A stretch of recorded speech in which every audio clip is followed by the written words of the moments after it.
नमस्कार. आमच्या यूट्यूब चॅनलमध्ये आपलं सहर्ष स्वागत. आजपर्यंत आपण कोणतं वापरावं आणि आपल्या राशीला ते सूट होतं आहे का, राशीला सूट होत असेल तर आपल्या पत्रिकेला सूट होतं आहे का, आणि आपल्या लग्नकुंडलीला सूट होत असेल तर आपल्या वयाला सूट होतं आहे का, ह्या तीन गोष्टी प्रामुख्यानं आपण पाहिल्या पाहिजेत.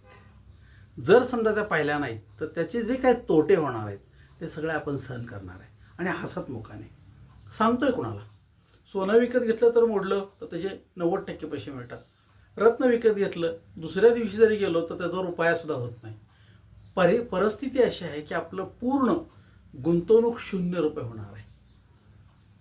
शेअर बाजारापेक्षा सुद्धा मोठा सट्टा आहे हा. म्हणून 10 वेळा विचार करायचा की आपण घ्यायचं का नाही. ह्या दृष्टिकोनातून आपण त्याचा अभ्यास करणार आहोत. म्हणून 10 वेळा विचार करायचा की आपल्याला एखादं रत्न पाहिजे असेल तर आपली पत्रिका, आपलं वय, आपल्या राशी कुंडलीमध्ये असणारा तो ग्रह आणि आपल्याला लाभण्याची आपल्या भाग्यात असणारी कल्पना, या गोष्टी एकदा तपासल्या पाहिजेत. बघूया. आज आपण बघणार आहोत की पुष्कराज म्हणजे येलो सफायर हे गुरुचं रत्न आहे. आता हे एकाच वेळी गुरुच्या 2 राशी आहेत, त्यामुळे 2 राशींना लागू होतं. म्हणजे धनुरास हिचा स्वामी गुरु आणि मीन रास हिचा पण स्वामी गुरु. मग कोणीही म्हणेल की अरे तुझी धनुरास असे किंवा मीन रास आहे तर स्वामी गुरु वापरा. नाही होणार तसं, कारण ह्या 2 राशी 2 टोकं आहेत, लक्षात ठेवा. धनुरास जी आहे ती क्षत्रिय वर्ण आणि आग्नी तत्वाची आहे, एका टोकाला आहे ती. आणि मीन रास ही जलतत्व आणि विप्रवर्णाची, ह्या दोन्ही राशी एकमेकाला पूर्णपणे वेगवेगळ्या आहेत. पण राशींचा स्वामी दोन्हीचा गुरुच. मग दोन्हीच्या राशी स्वामी जर गुरु असेल तर दोन्हीमध्ये विचार केला पाहिजे की आपल्या पत्रिकेमध्ये राशीच्या कुंडलीमध्ये किंवा लग्न कुंडलीमध्ये गुरु कुठं आहे, तो कोणत्या स्थितीमध्ये आहे.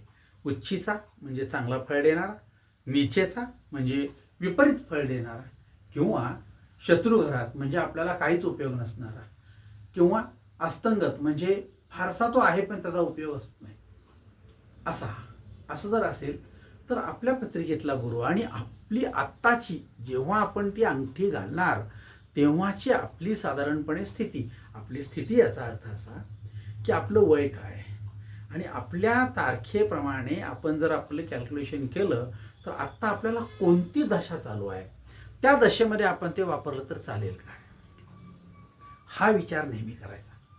या सगळ्यांचा विचार करत असताना आपण बघणार आहोत की मीन राशीला हे रत्न लाभतं का. आता बघा, मीन रास ही जी आहे ही 3 नक्षत्रांनी युक्त आहे. 3 नक्षत्रांनी, त्यामुळे प्रत्येक नक्षत्राचे गुणधर्म वेगवेगळे. मग आता पुष्कराज का वापरतात हा हिशोब आहे. इथून ज्यांच्या जन्म लग्न कुंडलीमध्ये हे गुरुचं स्थान चुकीचं असणं, म्हणजे चुकीच्या स्थानामध्ये गुरु असणं, किंवा अनिष्ट ग्रहांच्या युतीमध्ये असणारा गुरु, किंवा गुरु जो आहे तो मनोविकृतीचा पाया असू शकतो. आपल्याला चांगली संगत न लागता चुकीचे लागणं, गुरुच्यामुळं चुकीचं वाचन, चुकीचे विचार, चुकीचा आचार आणि चुकीच्या गोष्टी ह्या योग्य आहेत असं वाटतं आणि प्रत्यक्षात थोडं पुढे गेल्यानंतर आपल्याला कळतं की नाही, आपण चुकीच्या मार्गावर होतो. त्यामुळं आपल्याला सगळं बरं वाटलं पण आत्ता बघितलं तर ते चुकीचं आहे, आपण दुरुस्त करू शकत नाही. चुकीच्या बाजूची वकिली करणं ही लक्षणं गुरुचं स्थान दाखवतात. चुकीची बाजू आहे, त्याच बाजूने उभं राहून बोलणारे आपल्याला हजारो दिसतील, त्यांचं चूक नाही, त्यांच्यावर संस्कारच तसे झालेत की आपण चुकीची बाजू उचलून धरायची आणि तीच बाजू बरोबर आहे असं म्हणायचं. पण पुढे मनोविकृतीच लक्षात येते की अरेच्या आपण चुकीच्या बाजूला उभारलो बरं का. आणि हा जर प्रकार बघितला तर तुमच्या पत्रिकेतला एकदा बिघडलेला गुरु दुरुस्त होणं कठीणच. मग त्यासाठी मनाचा निर्धार करणारे तप करावे, जप करावे किंवा ते आचरावं लागेल.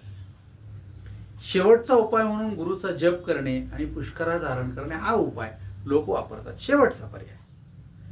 मग शेवटचा पर्याय जर असेल तर त्या पर्यायामध्ये मनातून स्वतःला काही प्रमाणात बदलणे, स्वतःच्या आतलं मन हे बाहेरच्या मनाचा गुरु होणं ही सगळ्यात मोठी खंत आहे. परंतु आपण ती होऊ देत नाही. आतल्या मनाला वाटत असतं ते आपण बाहेरच्या मनाला काय वाटतं बघत नाही.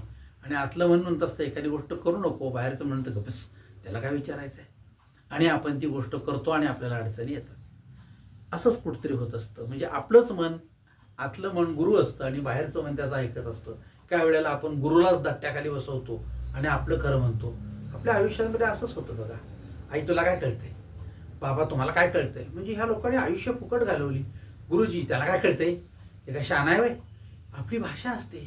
म्हणजे आपल्या पत्रिकेतला गुरु जरी या स्वरूपाचा असेल तर आपल्या भाषेत अशी धार यायला सुरुवात होते की सगळ्यांना वेडे ठरवायचं, मी बरोबर आहे असं जर असेल तर आपल्याला निश्चितपणे याचे तोटे सहन करावे लागणार आहे. म्हणजेच आपल्या पत्रिकेतला गुरु पत्रिका न बघता देखील सांगता येते की चुकीचं आहे का बरोबर आहे. मग आता सगळं विचार करत असताना ह्या पत्रिकेमध्ये किंवा कोणाच्याही पत्रिकेमध्ये ह्या मीन राशीच्या 3 नक्षत्र येणार. पहिलं नक्षत्र आहे पूर्वा भाद्रपदा. हे नक्षत्र ह्या राशीमध्ये फक्त 25% येतं. 75% हे ह्याच्या मागच्या कुंभ राशीला जातं. दुसरा भाग असा, उत्तरा भाद्रपदा हे नक्षत्र पूर्णपणे 100% हे ह्या राशीमध्ये आहे. आणि तिसरं नक्षत्र हे रेवती हे पूर्णपणे 100% या राशीमध्ये आहे. म्हणजे उत्तरा भाद्रपदा 100%, पूर्वा भाद्रपदा 100%, हे उत्तरा भाद्रपदा 25%, उत्तरा भाद्रपदा 100%, रेवती 100% आणि पूर्वा भाद्रपदा 25% असं या नक्षत्रांचं प्रमाण 2.25. मग आता आपण बघूया कोणतं नक्षत्र आणि त्याची दशा कोणत्या वयामध्ये कोणती असू शकते. अभ्यास करूया. पूर्वा भाद्रपदा नक्षत्रामध्ये गुरुची पहिली महादशा 16 वर्षाची, शनीची 19 वर्षाची. म्हणजे 16व्या वर्षापर्यंत गुरुची महादशा, त्यानंतर 19 वर्ष शनीची महादशा, वयवर्ष 35 गाठलं. बुधाची 17 वर्षे म्हणजे वयवर्ष 52 गाठलं. केतूची 7 वर्षे म्हणजे वयवर्ष 59 गाठलं. शुक्राची 20 वर्षे म्हणजे वय 80 गाठलं. पुढे जायचं कारण नाही, फारसं कॅल्क्युलेशन तयार आहे. जर त्या व्यक्तीचं उत्तरा भाद्रपदा नक्षत्र असेल तर पहिली 19 वर्षे शनीची महादशा, त्यानंतर 17 वर्षे बुधाची महादशा वयवर्ष 36 पर्यंत, केतूची 7 वर्षे वयवर्ष 43 पर्यंत, शुक्राची 20 वर्षे वयवर्ष 63 पर्यंत, सूर्याची 6 वर्षे वयवर्ष 69-70 पर्यंत. या पद्धतीने ते पुढे जाणार आहे. त्यानंतर रेवती नक्षत्र असेल हे शेवटचं.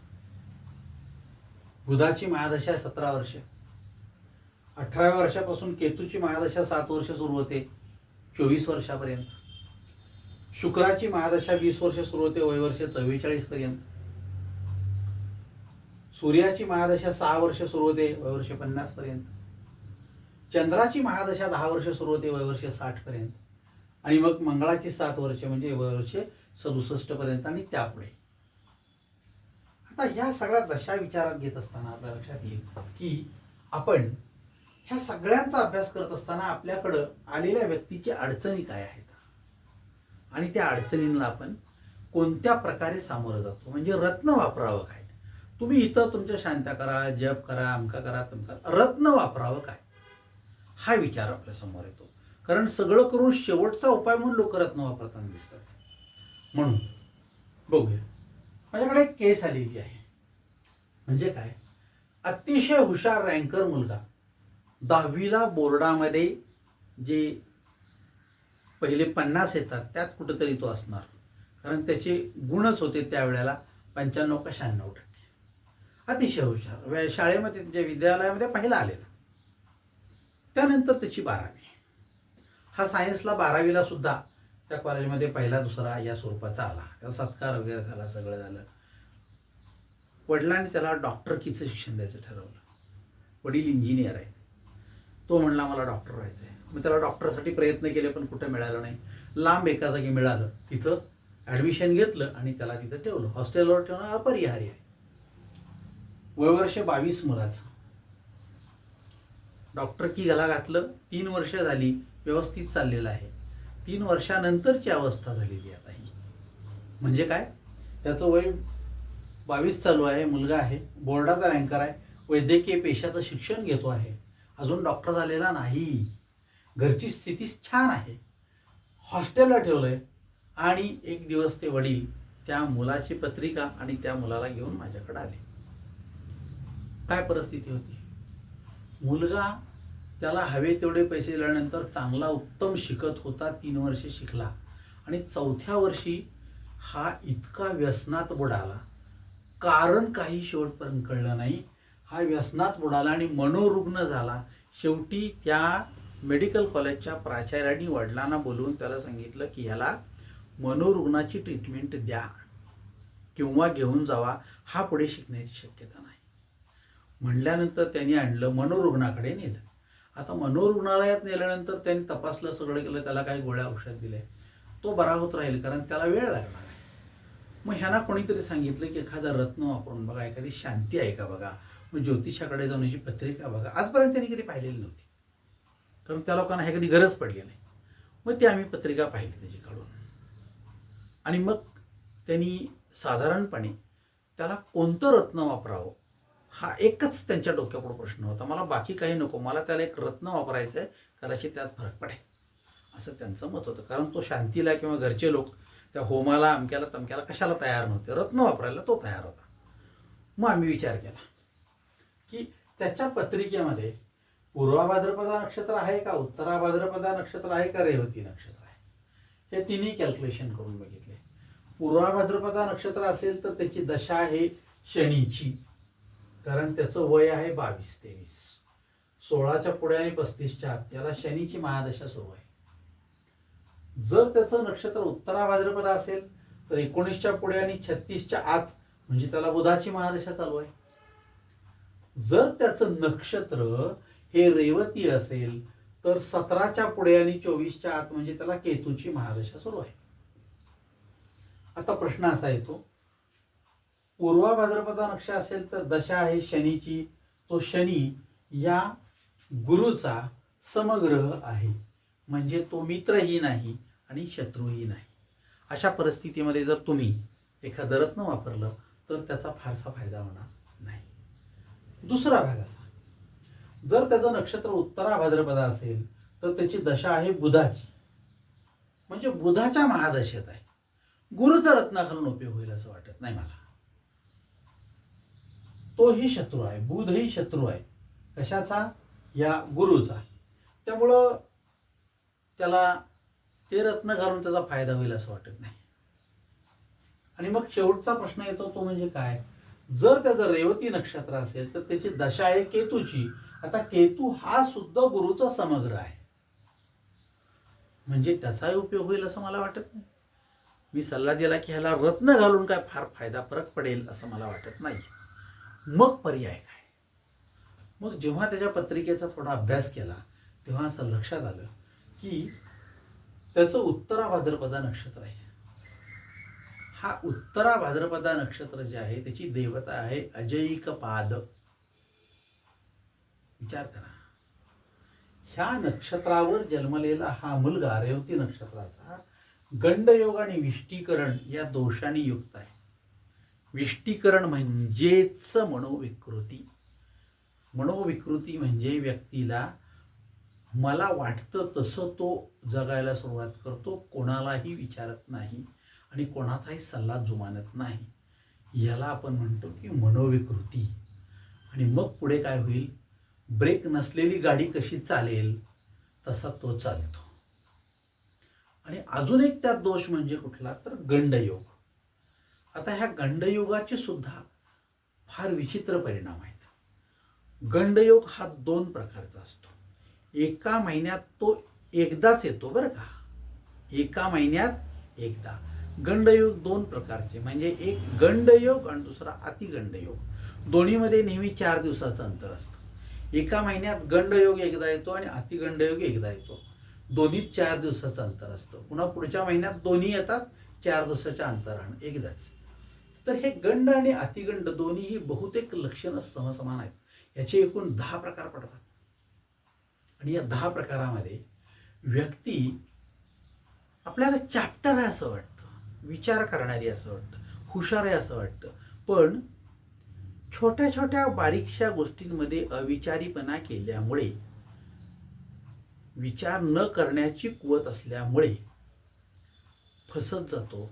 आणि मग हा फसलेला प्रकार थोडा मोठा होत जातो आणि मग पुढे इतका अडचणीत आणतो की आपण म्हणतो ह्याला कुणीही गंडवतंय. गंडवतंय नव्हे, विचार करत असताना आपल्याला हे चुकीचं आहे, आपल्याला काल एखादी गोष्ट चुकीची झाली तर आज आपण दुरुस्त व्हायला हवं, ही जी एक प्रवृत्ती आहे मानवामध्ये ती ह्यांच्यामध्ये नसते. त्यामुळं एखादी साधीसुधी व्यक्तीसुद्धा ह्यांना सहज फसवते.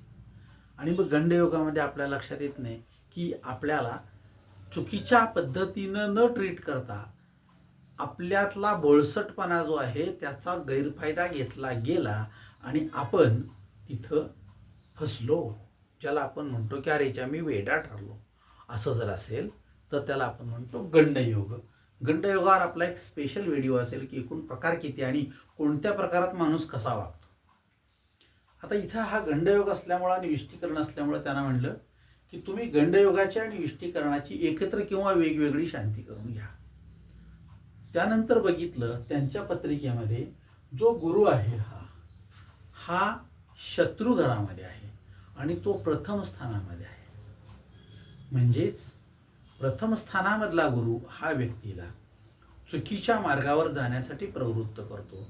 विचार करतानाची दिशा चुकीची असते आणि आपण चुकीचा विचार करतो आणि चुकीचा विचार केल्यामुळे त्याला त्रास होतो. म्हणजे चुकीचा विचार म्हणजे काय बघा, 40 ते 50% मार्क पडलेले आहेत मुलाला आणि घरचे म्हणतात की आम्ही याला डॉक्टर करणार.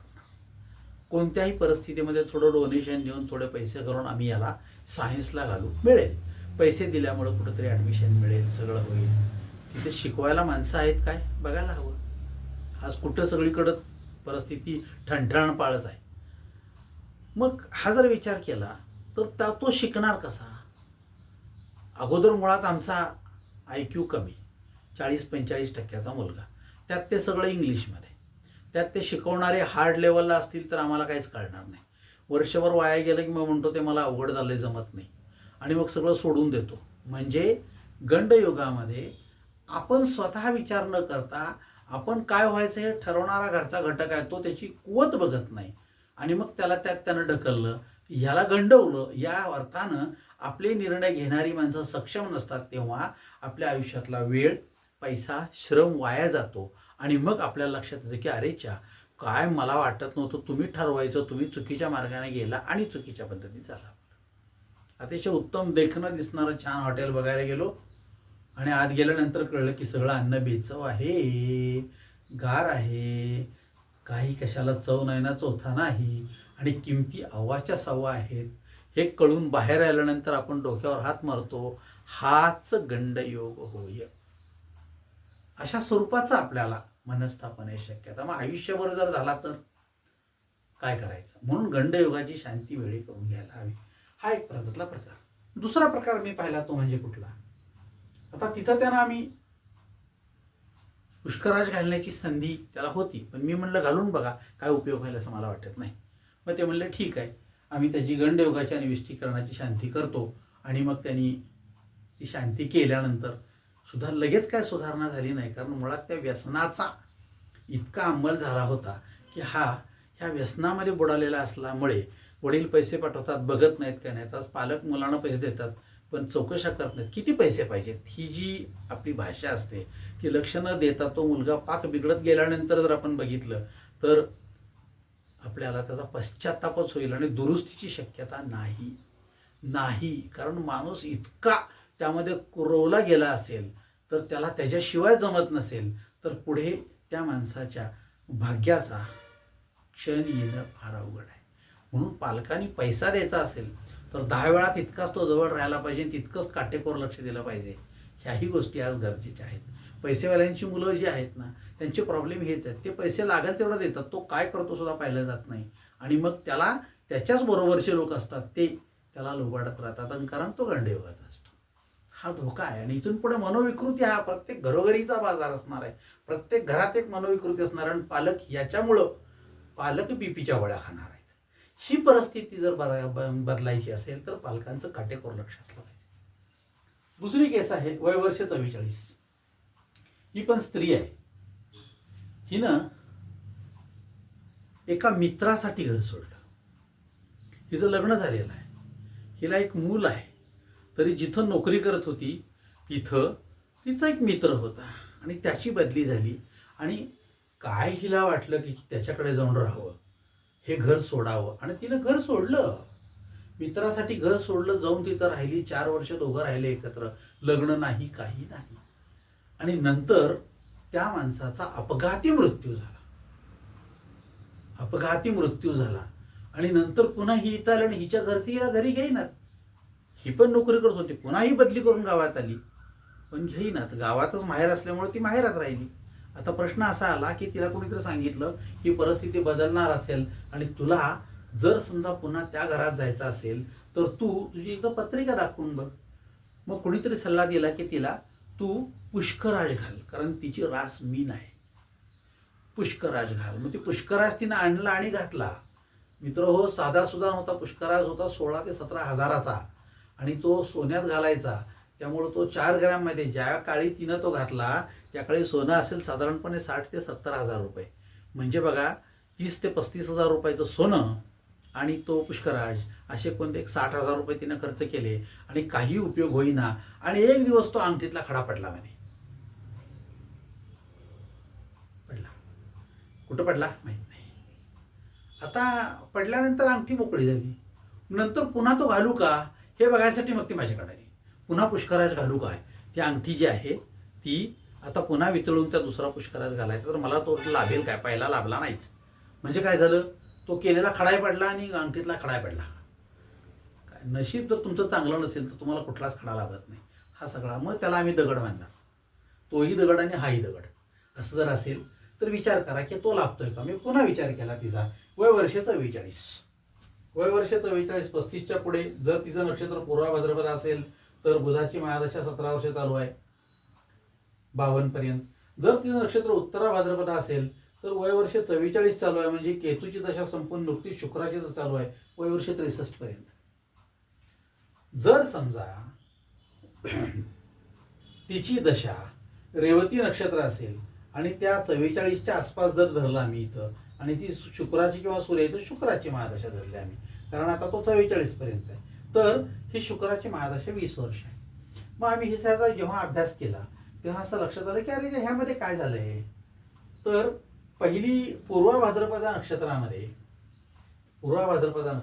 बुधाची महादशा चालू आहे तिची. मग हा बुध जो आहे तो मात्र ह्या गुरुचा शत्रू आहे. उत्तरा भाद्रपद नक्षत्रामध्ये पुन्हा तिची बुधाचीच महादशा चालू आहे. या 36च्या पुढे आलं, केतूपर्यंत आला. तर साधारणपणे तोही शत्रू. आणि रेवती नक्षत्रात आम्ही जर आलो तर शुक्राची महादशा चालू आहे, तो पण, तिन्ही पण शत्रूच आहेत गुरुचे. मग तिनं पुष्कराज घालून उपयोग होईल काय, मला वाटत नाही. मग तिची आम्ही पत्रिका पाहिली. मग तिच्या पत्रिकेमध्ये जे आम्हाला दिसलं ते विक्षिप्त होतं. तिचं नक्षत्र होतं रेवती. ज्या मित्राबरोबर ती पळून गेली त्याची रास होती तूळ. तिनं त्याचंही रास, नक्षत्र, चरण सगळं काढून कुंडली घेऊन आली होती. आता बघा, हिची मीन रास, त्याची तूळ रास, हे षडाष्टकात येतं. षडाष्टकात आपण 4 पैसे जवळ आहे म्हणून बसून राहू शकतो एकत्र, परंतु थोडा कालावधी गेला की आपली मतं पटत नाहीत एकमेकाला. त्यामध्ये मोठा कोण तयार व्हायला लागतो आणि कोण मोठा होईल तसा तसा आपला एकमेकांच्या बद्दलचा गैरसमजाचा भाग वाढत जातो आणि मग एकत्र राहायचं का नाही. परंतु निसर्गानंच समजा ताटातूट केली असं म्हणलं आपण, तर ही एक मनोविकृती होऊ शकते. ती मनोविकृती वाढू शकते. मी घेतलेला निर्णय चुकीचा होता, असेल चुकीचा.